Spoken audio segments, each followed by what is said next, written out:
오늘 말씀은 빌립보서 3장 1절부터 3절까지 말씀입니다. 빌립보서 3장 1절부터 3절까지 말씀 같이 보겠습니다. 끝으로 나의 형제들아, 주 안에서 기뻐하라. 너희에게 같은 말을 쓰는 것이 내게는 수고로움이 없고 너희에게는 안전하니라. 개들을 삼가고 행악하는 자들을 삼가고 몸을 상해하는 일을 삼가라. 하나님의 성령으로 봉사하며 그리스도 예수로 자랑하고 육체를 신뢰하지 아니하는 우리가 곧 할례파라. 아멘. 오늘 본문에서 바울은 끝으로 나의 형제들아 라는 말로 시작합니다. 끝으로라는 말은 마지막이라는 것을 의미하지만 이 바울 서신에서는 이것이 마지막이라기보다는 새로운 주제를 소개할 때 자주 사용했던 그런 단어이기도 합니다. 우리도 전에 목사님들이 설교 시간에 끝으로라고 얘기를 하지만 그것이 끝이 아니었던 것을 자주 경험했습니다. 그 끝으로가 몇 번은 더 나와야 진짜 끝이 난다는 것을 우리가 이미 경험으로 잘 알고 있습니다. 어떤 한 아이가 자기 아빠에게 설교 시간에 목사님이 끝으로라고 얘기하자 그 의미가 무엇인지를 물었습니다. 그러자 그 아이의 아버지는 이렇게 대답했다고 합니다. 아무 의미도 없단다. 본문에서도 이 끝으로라는 말은 결론이 아니라 바울이 새로운 주제로 넘어가는 그런 부분입니다. 바울은 지금까지 자기 이야기를 하다가 이제 빌립보 교회에게 관한 것으로 화제를 바꾸어서 빌립보 교회 사람들에게 주 안에서 기뻐하라 라고 그렇게 권면하고 있습니다. 빌립보서의 주제는 그리스도 안에서 누리는 기쁨입니다. 이 기쁨은 세상적인 가치관으로 모든 것이 충족되는 데서 오는 것이 아니라 환경을 넘어서 주어지는 기쁨입니다. 이 편지를 보내는 바울 역시 표면적으로는 기뻐할 수 없는 죄수의 처지였습니다. 그러나 그는 그 감옥에 매여 있지 않고 그리스도에게 매여 있으므로 그 참 기쁨을 누리는 진정한 자유인이었음을 말씀하고 있습니다. 일반적인 개념으로 기뻐하는 것은 외적인 조건에 대한 내적인 반응입니다. 우리가 웃기는 내용을 보거나 들어야 우리는 웃음이 나옵니다. 제가 만약에 아무 일도 없는데 혼자서 실실 웃고 있으면 사람들은 이상하게 생각할 것입니다. 그런데 바울은 그럼에도 기뻐하라 라고 그렇게 얘기합니다. 그것은 우리의 기쁨이 환경이 만들어주는 것이 아니라 우리 안에서 만들어지는 것이기 때문에 그렇습니다. 이것은 우리의 감정을 조작하라는 것이 아닙니다. 우리가 아침마다 거울 보면서 기뻐하자라고 그렇게 외치고 다짐하라고 얘기하고 있는 것이 아닙니다. 그렇게 해서 우리가 기뻐지지 않는다는 것을 우리는 이미 잘 알고 있습니다. 예전에 부흥회 같은 데 가면 북치고 손뼉 치면서 찬송가를 얼마나 빠르게 불렀는지 모릅니다. 얼마나 빨리 부르게 했는지 거의 이성이 마비될 정도였습니다. 그렇게 찬송을 빨리 부르고 할렐루야 아멘을 목청 높이 외치고 그리고 나서 미소를 짓는다고 해도 그것은 성경이 말하는 기쁨이 아닙니다. 우리가 주 안에서 기뻐할 수 있으려면 우리 자신이 어떤 존재인지를 바르게 인식하고 지금의 우리의 모습이 되기까지 하나님께서 얼마나 애쓰셨는지를 깨달아야 합니다. 그런데 초대교회 당시에는 이런 신자들의 신앙을 뒤흔드는 대표적인 집단이 있었는데 그들이 바로 오늘 본문에 나오는 율법주의자들이었습니다. 이 율법주의는 믿음으로 구원을 받을 수 없고 행위가 더해져야 구원에 이를 수 있다라고 주장했던 자들입니다. 바울은 빌립보 교회에게 이런 율법주의자들을 조심하라라고 그렇게 권면하고 있습니다. 1절 하반절을 보면 이것이 처음으로 지금 바울이 말하는 것이 아니라 이전에도 여러 번 얘기했던 것으로 보입니다. 1절 하반절에 너희에게 같은 말을 쓰는 것이 내게는 수고로움이 없고 너희에게는 안전하니라 라고 이렇게 얘기합니다. 너희의 안전을 위해서 내가 여러 번 반복해서 얘기하는 것을 성가시게 생각하지 않는다라고 얘기하고 있는 것입니다. 그리고 그 다음 2절에서는 개들을 삼가고 행악하는 자들을 삼가고 몸을 상해하는 일을 삼가라 라고 얘기합니다. 여기서 말하는 개와 행악하는 자와 몸을 상해하는 자들은 모두 율법주의자들을 지칭하는 말입니다. 여기서 개들과 행악하는 자들과 몸을 상해하는 일을 삼가라 라고 이렇게 한 번만 얘기해도 되는데 지금 바울은 개들을 삼가고 행악하는 자들을 삼가고 몸을 상해하는 일을 삼가라 라고 이 삼가라는 명령을 3번 반복해서 얘기하고 있습니다. 그만큼 그 율법주의자들을 조심하라고 강조하고 있는 것입니다. 당시 초대교회에 그만큼 가장 많은 문제를 일으켰던 것이 이 율법주의자들이었습니다. 성경에서 개라고 하는 것은 자신이 얘기하면 겸손의 표현이었지만 다른 사람을 향해서 얘기할 때는 그것이 굉장한 경멸을 뜻하는 것이었습니다. 고대 근동 지방에서 이 개라고 하는 것은 주인 없이 무리를 지어 다니면서 쓰레기 더미를 뒤지고 또 여행자들을 공격하는 존재들이었기 때문에 사람을 향하여서 개라고 얘기하는 것은 굉장한 모욕이고 또 경멸이었습니다. 그래서 유대인들은 이방인들을 향하여서 이렇게 개라고 부르기도 했습니다. 그런데 바울은 지금 유대인이었던 그 율법주의자들을 향해서 개라고 그렇게 얘기합니다.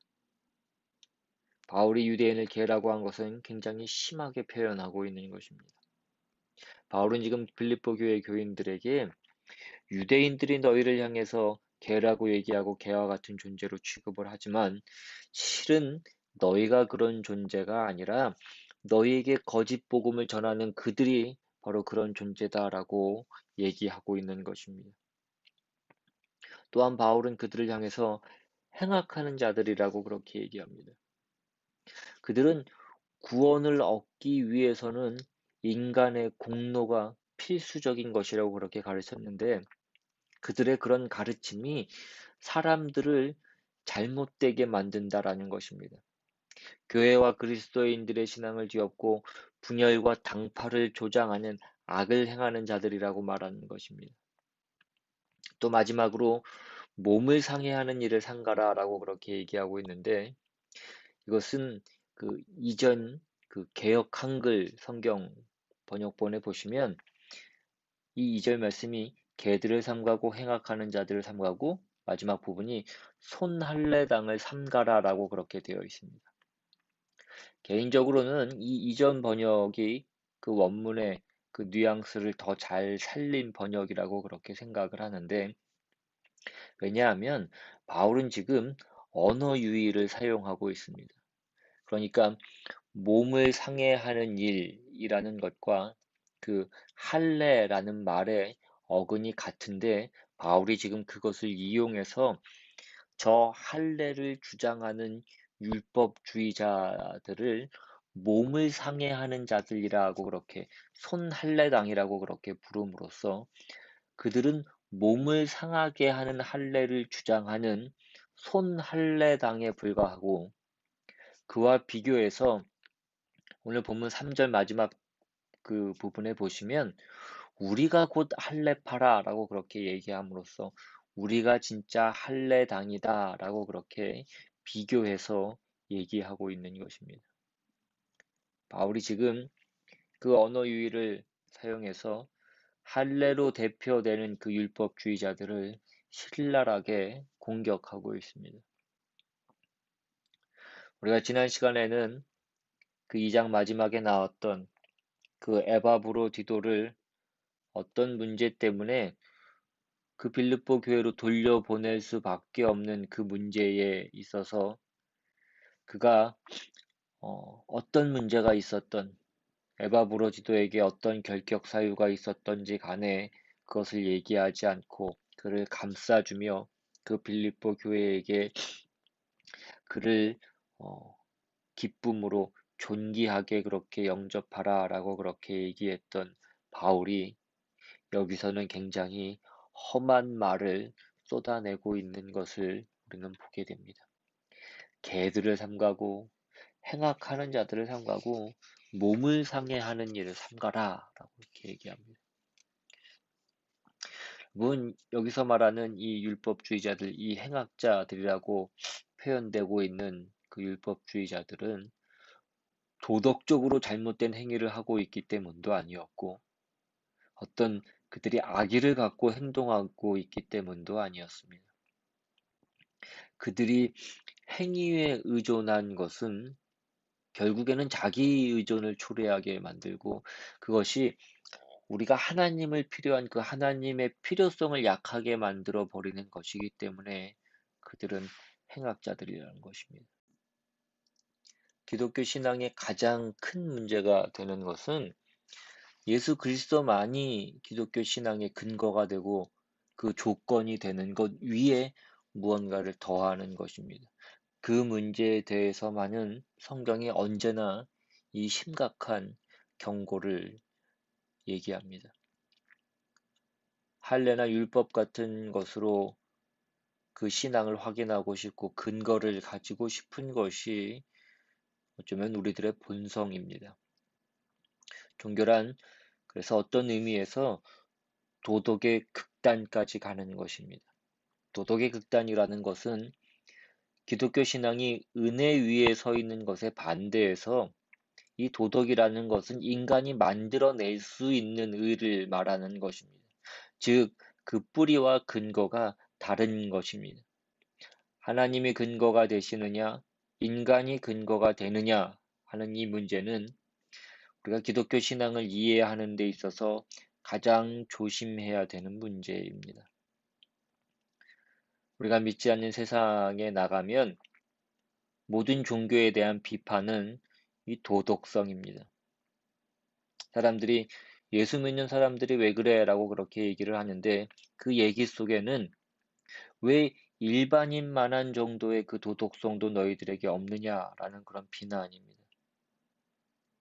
기독교가 우리 신자가 그런 비난을 받는 것은 굉장히 부끄러운 일이지만 원래 기독교는 죄인들을 위한 종교니까 그것이 당연한 것일 수도 있습니다.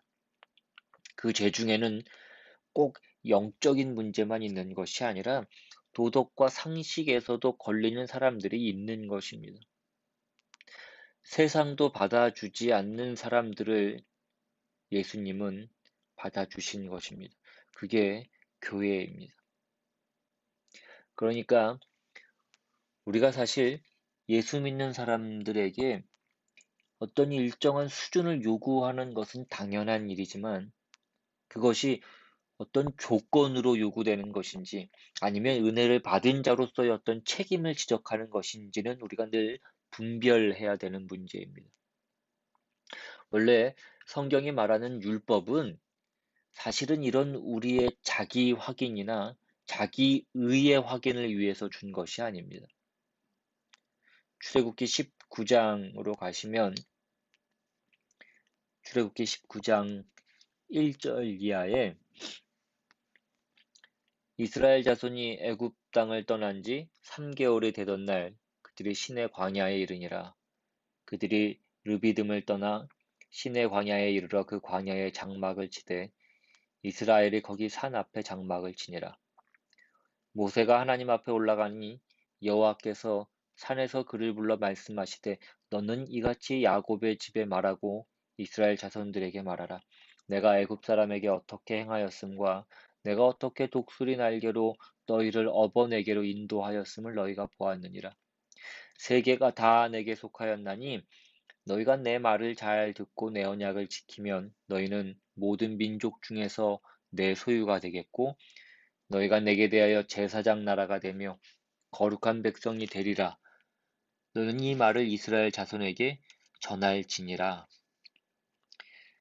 지금 단순히 하나님이 이스라엘 백성을 애굽에서 꺼내고 해방시켰다라는 것이 아니라 하나님이 그들을 애굽에서 꺼내서 자유로운 백성으로 불러서 하나님과 언약을 맺자고 하시는 것입니다. 애굽에서는 그들이 태어나면서부터 종으로밖에 태어날 수밖에 없었는데 하나님이 그러한 압제와 강요를 없애시고 그들을 자유로운 그 자리에 부르셔서 이제 너희가 나와 언약을 맺자라고 그렇게 말씀하시는 장면입니다.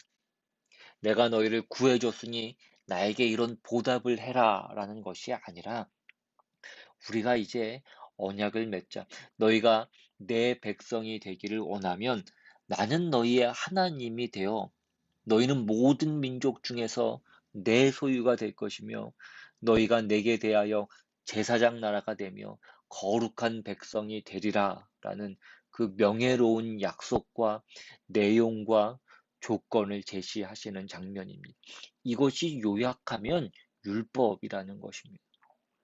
그러니까 그 율법을 우리가 지키는 것은 어떤 우리의 자기의의 확인이 아니라 그 율법을 지킴으로써 내가 누구와 관계를 맺고 있는가를 확인시켜 주는 것이 율법이었던 것입니다.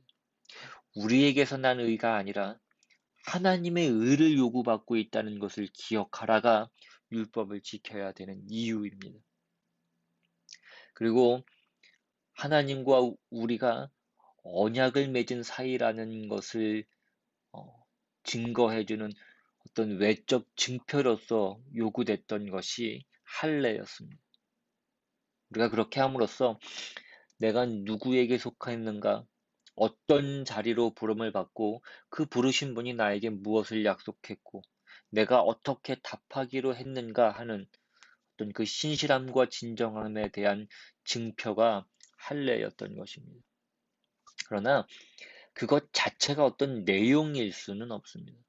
그런데 우리는 자꾸 그것이 내용이 되는 잘못을 저지르더라는 것입니다. 본문으로 돌아오시면 3절에서 진정한 할례파로 사는 사람들의 세 가지 특성에 대해서 얘기합니다. 3절에 하나님의 성령으로 봉사하며 그리스도 예수로 자랑하고 육체를 신뢰하지 아니하는 우리가 곧 할례파라.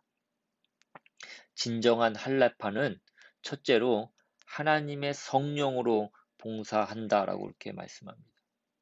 여기서 봉사한다라는 그 단어는 예배를 드리고 하나님을 섬기다라는 그런 뜻입니다. 우리가 어떤 그리스도인지 확인하는 어떤 리트머스 시험지가 예배에 대한 우리의 태도입니다. 우리가 예배를 드리는 것은 우리의 자기 만족이 아니라 자기 항복이고 자기 부인입니다. 예배를 통해서 항복이 있고 또 자기 부인이 있을 때 비로소 우리는 하나님과 하나님의 사람들을 바르게 섬길 수 있습니다.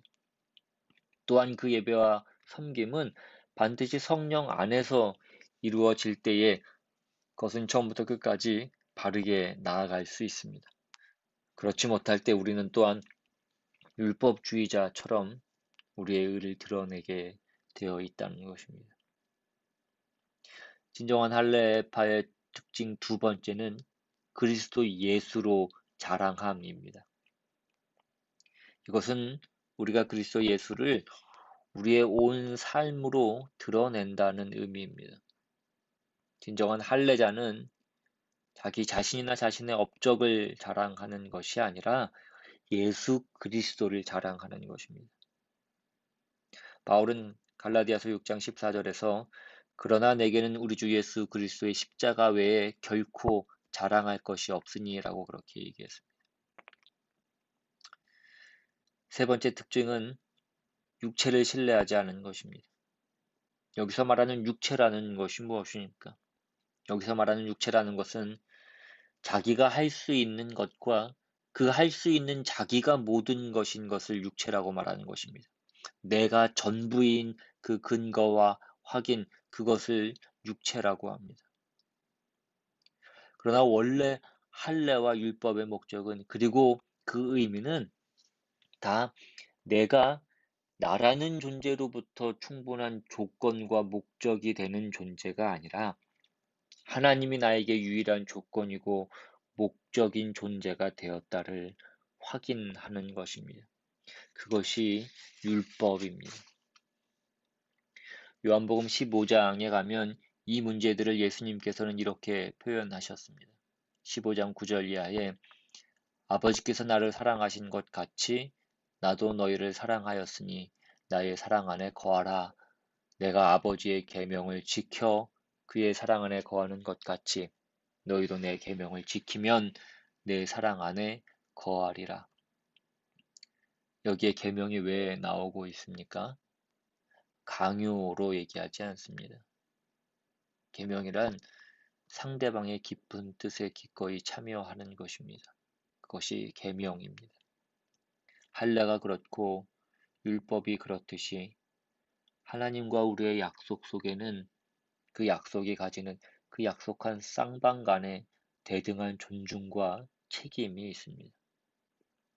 그리고 그 책임은 기꺼이 동의하는 책임입니다. 마치 사랑하는 사이에서 일어나는 것과 같습니다.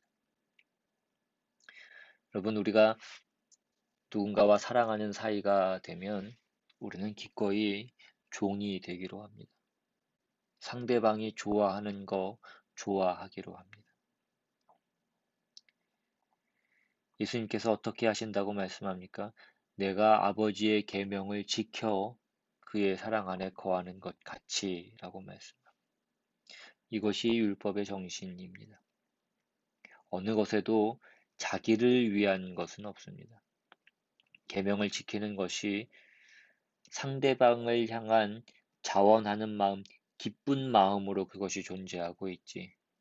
그것을 행하는 자를 증명하기 위하여 그것이 존재하지 않습니다. 그러나 오늘 본문에 나오는 그 할례당과 그 율법주의자들은 그 부분에서 실패한 것입니다. 거기에서 실패하면 어떤 일이 생기느냐 하면 예수 믿는 그 신앙 공동체 안에서도 조그만 여유도 없고 빈틈이 없게 되어집니다. 우리는 사심이 없고 어떤 대의를 위한다라고 할 때에 예수가 있는 그 자리를 그래서 외면할 때가 너무나 많이 있습니다. 그래서 교회 안에 사랑이 없음을 우리는 늘 보게 됩니다. 여러분, 사랑은 흠없는 사람들의 소유물이 아닙니다.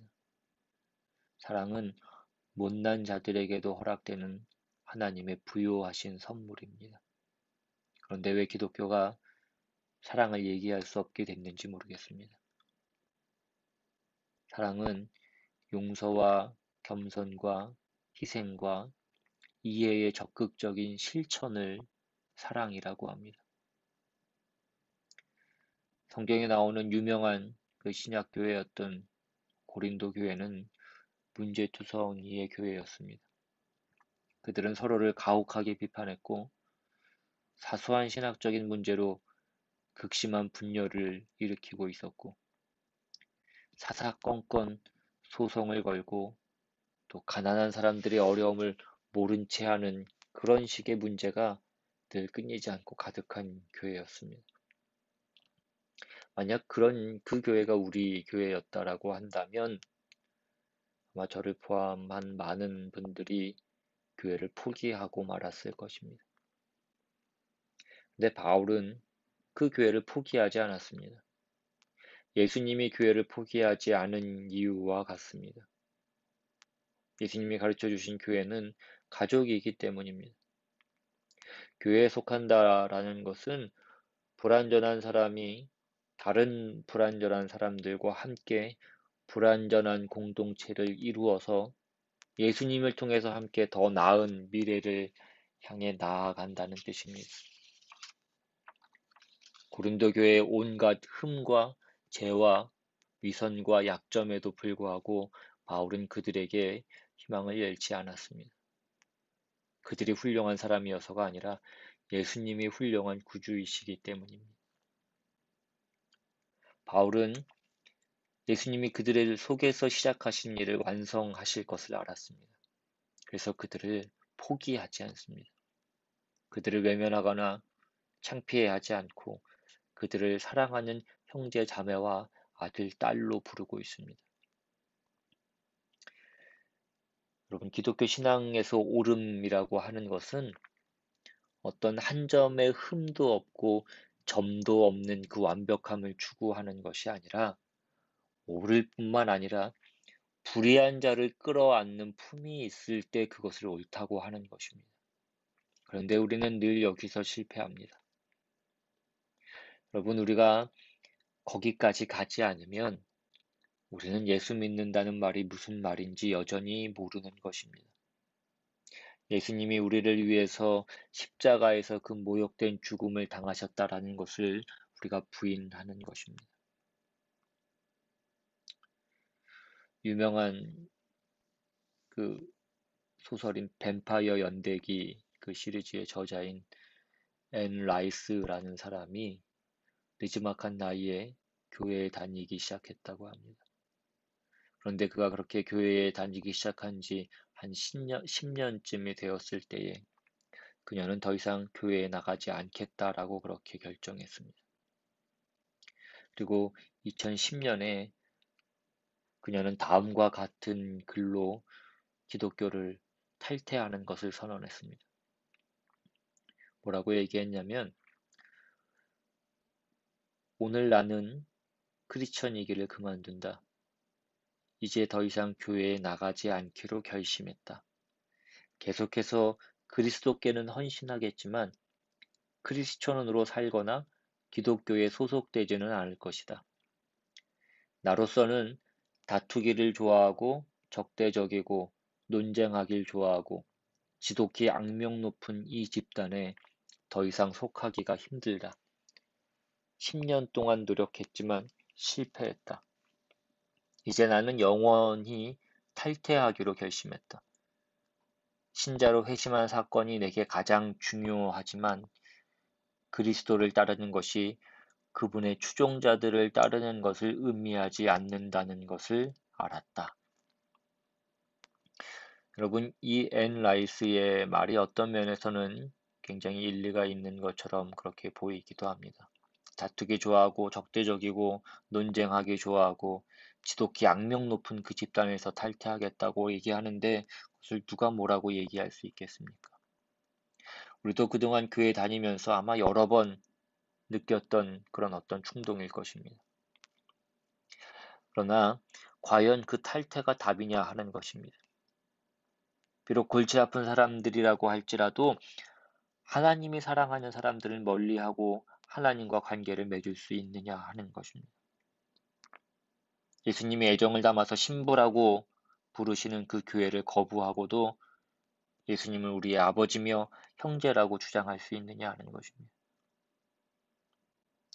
은혜와 인내, 온유, 용서, 오래 참음 같은 그 예수님의 값없는 선물을 남들에게 베풀기를 거부하면서 우리는 그 선물을 받아들일 수 있느냐 하는 것입니다. 만약 예수님께 우리도 그런 골치 아픈 사람들이었다면 어떠했겠냐는 것입니다. 성경은 우리가 아직 죄인 되었을 때에 그리스도께서 우리를 위하여 죽으셨다고 말씀합니다. 모두가 아무에게도 잘난 척을 할 근거가 없다는 것을 서로 공식적으로 확인하는 것이 신앙 고백입니다. 그 부끄러운 얼굴, 그 겸손한 얼굴이 우리에게 있어야 합니다. 그게 예수 믿는 사람의 얼굴입니다. 골로새서 2장으로 가보시면 골로새 2장 18절, 19절에 아무도 꾸며낸 겸손과 천사 숭배를 이유로 너희를 정죄하지 못하게 하라. 그가 그 본 것에 의지하여 그 육신의 생각을 따라 헛되이 과장하고 머리를 붙들지 아니하는지라. 온 몸이 머리로 말미암아 마디와 힘줄로 공급함을 받고 연합하여 하나님이 자라게 하심으로 자라느니라. 머리를 붙들라, 예수를 붙들라 라는 것입니다. 우리가 왜 교회에 나왔느냐? 우리가 왜 신앙 고백을 하고도 이렇게 엉터리로 살면서도 우리의 신앙을 유지할 수 있느냐? 예수가 우리를 붙들고 있어서라고 얘기하시는 것입니다. 내가 예수를 떠받치고 있는 것이 아니라 예수가 나를 붙들고 있어서. 나는 나를 포기했지만 하나님이 나를 포기하지 않으셔서 그래서 우리는 아직 교회에 오는 것입니다. 그것을 알고 그런 얼굴을 하라는 것입니다. 아무도 꾸며낸 겸손과 천사 숭배를 이유로 너희를 정죄하지 못하게 하라. 주님이 내가 너희를 정죄하지 않는다. 내가 너희를 위하여 십자가를 졌다. 누가 너희를 정죄하는데 지지 마라. 그렇게 말씀하시는 대목입니다.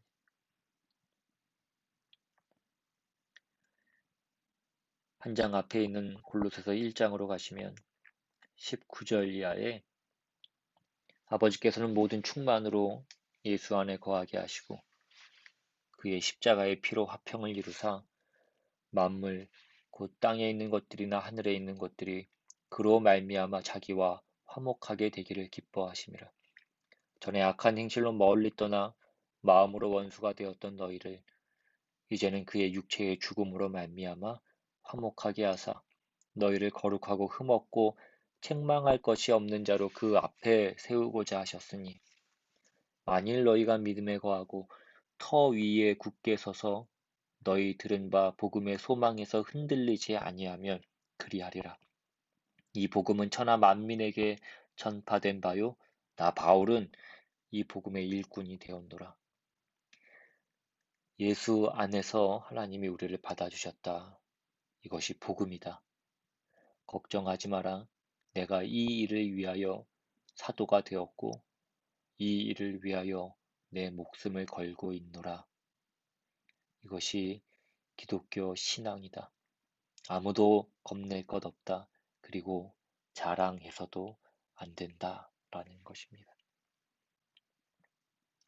하나님은 용서했는데 사람들은 용서하지 않는 곳, 그것이 또한 교회입니다.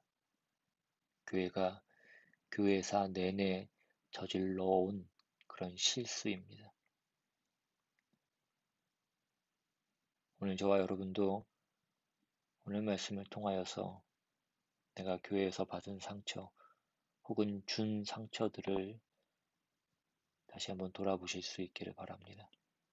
그리고 우리가 교회에서 어떤 모습으로 어떻게 하고 있어야 되는가?